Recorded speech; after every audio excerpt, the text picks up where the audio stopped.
You know, when we try to visualize how a modern government operates, we usually picture something like a massive centralized computer server. Right, like a main processor routing commands down through a highly organized hierarchy. Exactly. And if you want to take that system offline, conventional logic says you unplug the main server. Sure. But what happens if that server goes down and you suddenly realize you aren't fighting a centralized machine at all, but a decentralized network that just keeps running on autopilot, violently lashing out in every direction? Yeah, that's a terrifying scenario. Welcome to another deep dive. Today, we are looking at a conflict that is actively destroying the old rulebook of how nations fight. We're pulling our insights from a highly detailed geopolitical intelligence briefing published on the Patreon platform Cult. It's titled, Israel Kills Iranian Intelligence Minister in Another Blow to the Regime's Leadership. Right. It is a phenomenal piece of intelligence because it captures a very specific, terrifying moment in modern history. We are getting a real-time view of what happens when the traditional symmetrical warfare of armies meeting on a battlefield breaks down entirely. Yeah. What replaces it is this chaotic blend of high-tech assassinations, asymmetric economic sabotage, and, intense psychological warfare. Our mission for you today is to really cut through the noise of this rapidly escalating war between Israel, the United States, and Iran, which, it just kicked off 3 weeks ago on February 28th. Just 3 weeks, yeah. We're going to map out the two competing strategies at play here. On one side, Israel and the U.S. are executing a high-speed, systematic dismantling of Iran's leadership. And on the other side, Iran is deploying this desperate but highly disruptive global guerrilla campaign. We're going to extract the mechanisms of how these strategies actually work without getting bogged down in a maze of geopolitical jargon, because I know it gets dense. Oh, it really does. But understanding these mechanisms is crucial right now. The shockwaves of this conflict have long since breached the borders of the Middle East. Definitely. They are actively rewriting global supply chains and international security protocols as we speak. Okay, let's unpack this first major strategy, the decapitation campaign.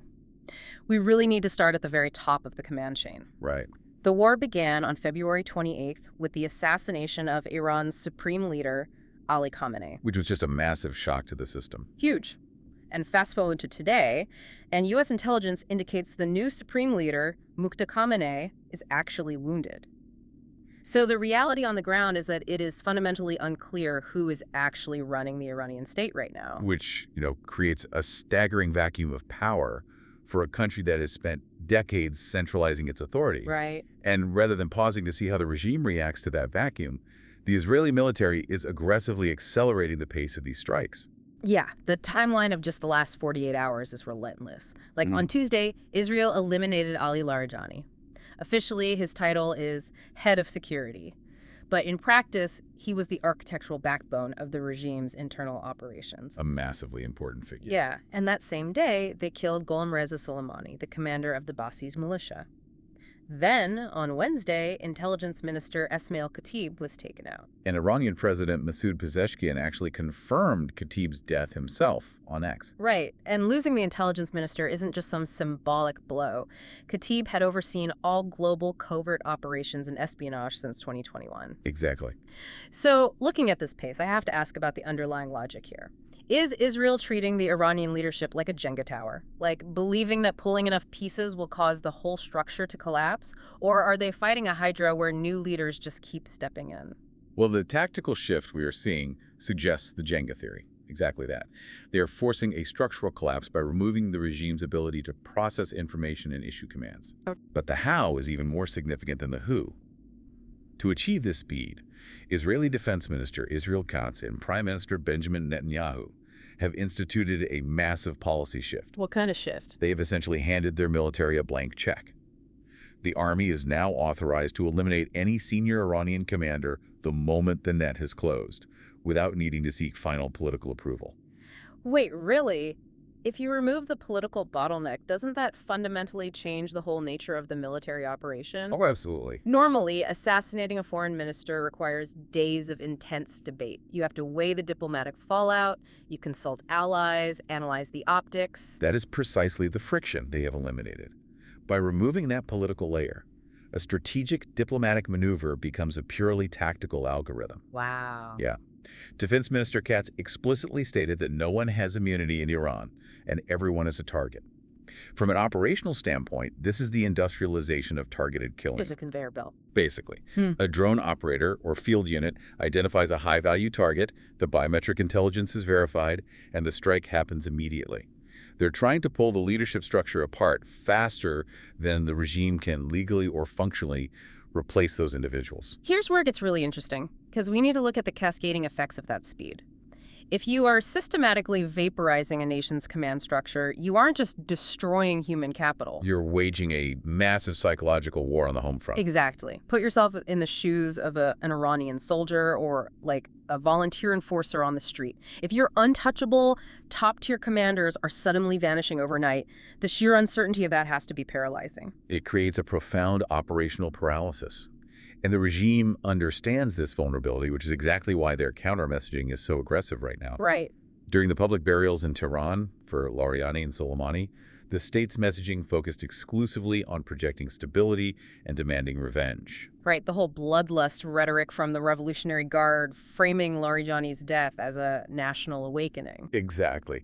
And Foreign Minister Abbas Araghchi went on Al Jazeera to insist that the political system is a very solid structure with established institutions that simply operate on autopilot, regardless of the presence or absence of a single person.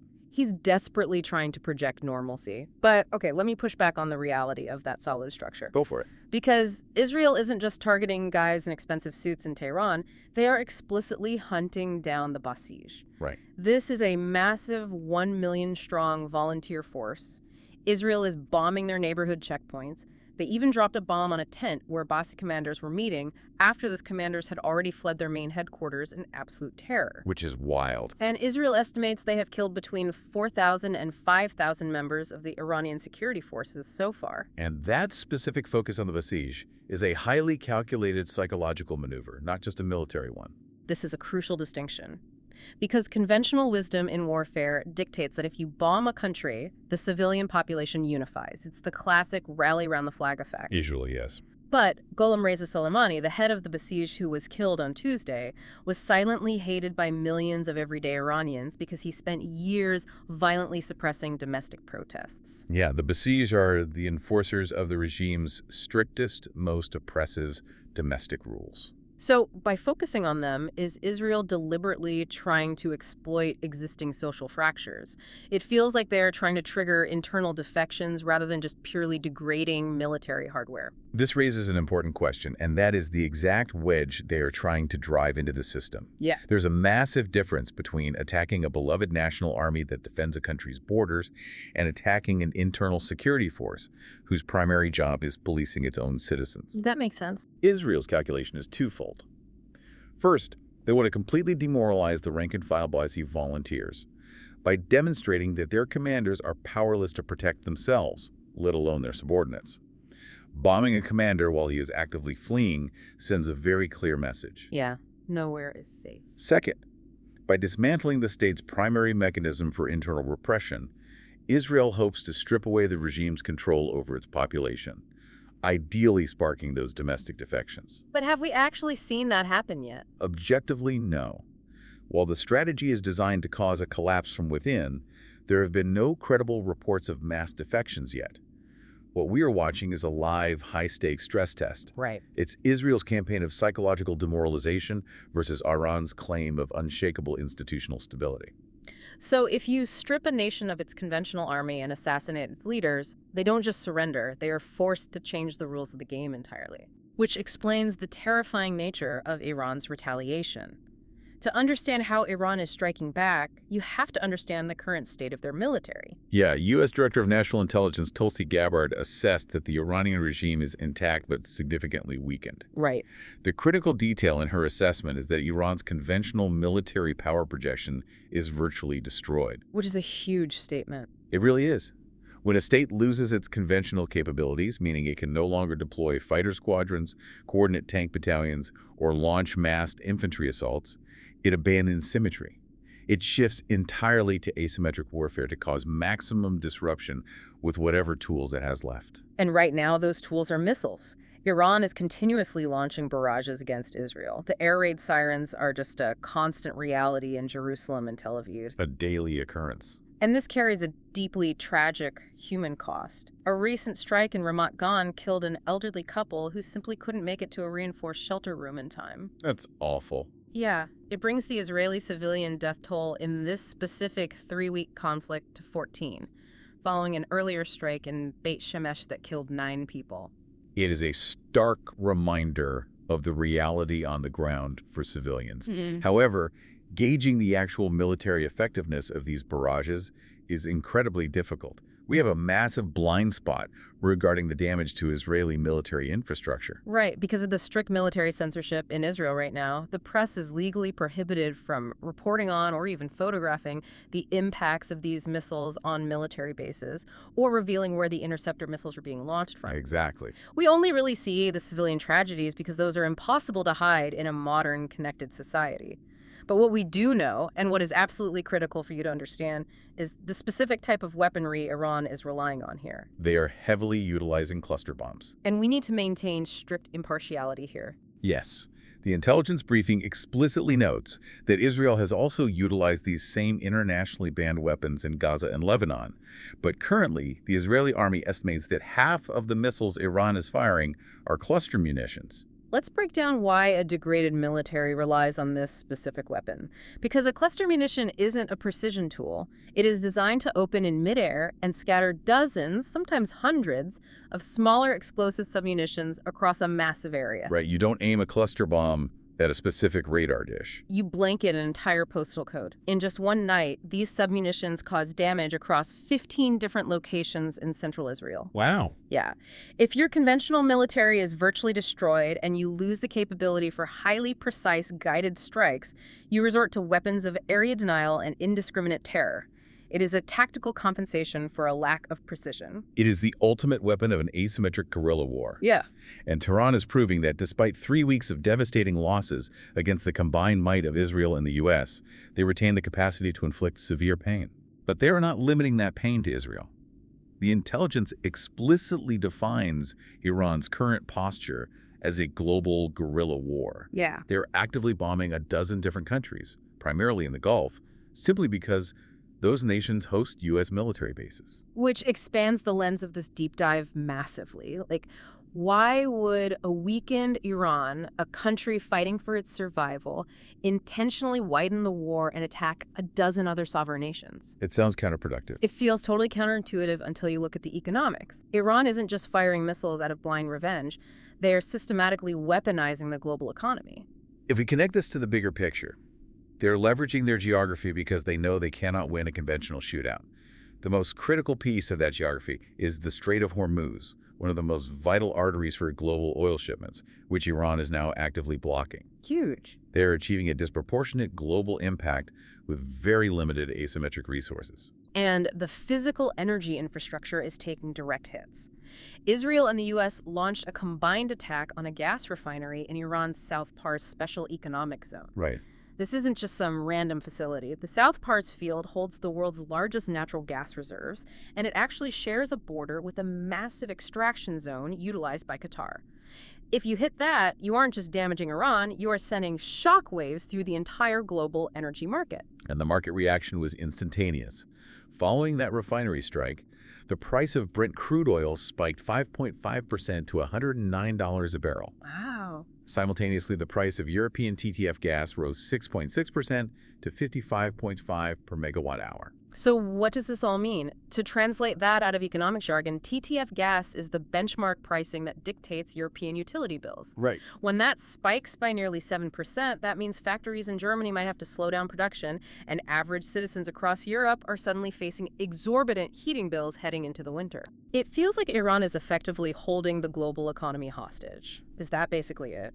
They know they can't beat American F-35s or Israeli defense systems, but if they can make the price of gas and electricity unbearable for the Western consumer, the voters will eventually force their leaders to intervene and stop the war.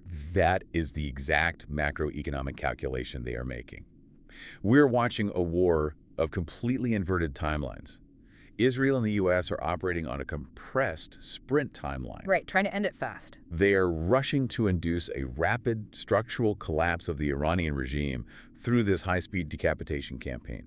They need the government to implode quickly before the global fallout becomes unmanageable. While Iran is settling in for a marathon of economic pain. Precisely. Iran's goal is to stretch this out, making the conflict so economically devastating for energy-dependent nations in Asia and Europe that the international community panics. Their ultimate grand strategy relies on the assumption that global financial pressure will become so intense it will force U.S. President Donald Trump to step in and mandate a ceasefire simply to stabilize the global markets.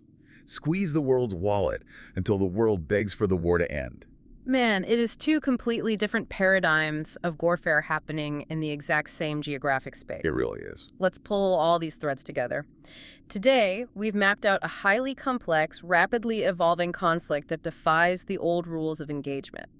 On one track, we have a relentless, high-tech decapitation campaign by Israel and the U.S. Right. They have removed the political red tape, turning strategic assassinations into a tactical assembly line, attempting to crash the Iranian command system by unplugging its top leaders and demoralizing its internal enforcers. And on the parallel track, we examined Iran's adaptation to the loss of its conventional military.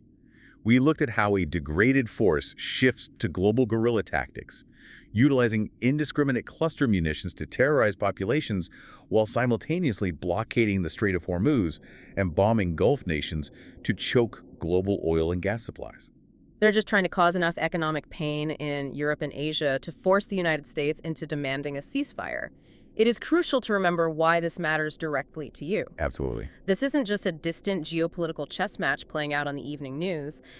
The strategies being deployed right now, the deliberate disruption of global energy markets, the shift from conventional armies to asymmetric decentralized warfare, these are directly manipulating the prices at your gas pump and fundamentally altering international security. You are living through the ripple effects of this in real time. As we watch these two deeply contrasting strategies collide, I want to leave you with a final thought to mull over. We are witnessing a unique, terrifying structural test of what a modern nation-state actually is. If a heavily centralized regime's conventional military is essentially destroyed, well, destroyed in the traditional sense, and its top political and military leaders are assassinated one by one, but its automated systems of proxy war, its unguided missile barrages, and its resource blockades continue to run on autopilot. Right. At what point does a traditional government cease to exist and simply become an automated insurgency operate from within its own borders? A nation-state turning into a decentralized, automated insurgency. The central server is gone, but the network keeps violently routing around the damage. Exactly. That is the new reality of modern conflict. Thank you so much for joining us for this deep dive. We hope we helped clarify the mechanisms behind this deeply complex and evolving war. Keep asking questions and stay curious.